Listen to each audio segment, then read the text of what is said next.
ഇക്കുറി 26,000-ലധികം ഏക്കറിലാണ് ആലപ്പുഴ ജില്ലയിൽ പുഞ്ചകൃഷി ഇറങ്ങിയത്. കൊയ്ത്തു തുടങ്ങി ഒരു മാസക്കാലമായിട്ടും കർഷകരിൽ നിന്ന് നെല്ല് സംഭരിക്കുന്നതിൽ സ്വകാര്യ മില്ലുടമകൾക്ക് സഹായകരമാകുന്ന രീതിയിലാണ് സിവിൽ സപ്ലൈസ് ഉദ്യോഗസ്ഥരുടെ നടപടി.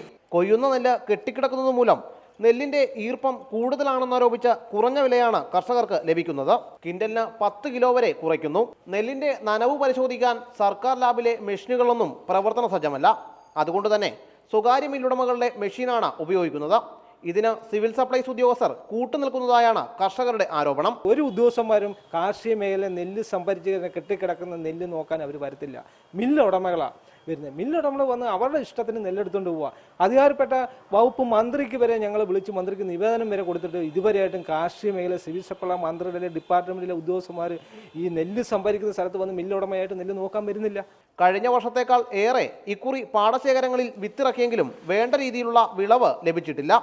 തണ്ണീർമുക്കം മണ്ണിൽ നിന്നും കായംകുളം പുഴയിൽ നിന്നും ഉപ്പുവെള്ളം കയറിയത് കൃഷിയെ സാരമായി ബാധിച്ചു. ഇതിനിടയിലാണ് നെല്ല് സംഭരിക്കുന്ന മില്ലുടമകൾ ഉദ്യോഗസ്ഥരുമായി ചേർന്ന് കർഷകരെ ചൂഷണം ചെയ്യുന്നത്.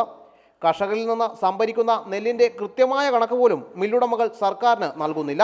കുറഞ്ഞ നിരക്കിൽ കർഷകരിൽ നിന്നെടുക്കുന്ന നെല്ല് പൂഴ്ത്തിവെച്ച് ഭക്ഷ്യക്ഷാമം ഉണ്ടാക്കിയാണ് അരിവില കുത്തനെ ഉയർത്തുന്നതെന്ന ആരോപണവും ഇവർക്കിടയിൽ ഉയരുന്നുണ്ട്. ഉദ്യോഗസ്ഥരുടെ അനാസ്ഥ മൂലം മുടക്കിയ തുക പോലും കർഷകർക്ക് ലഭിക്കാതെ പലരും കൃഷി ഉപേക്ഷിക്കുകയാണ്.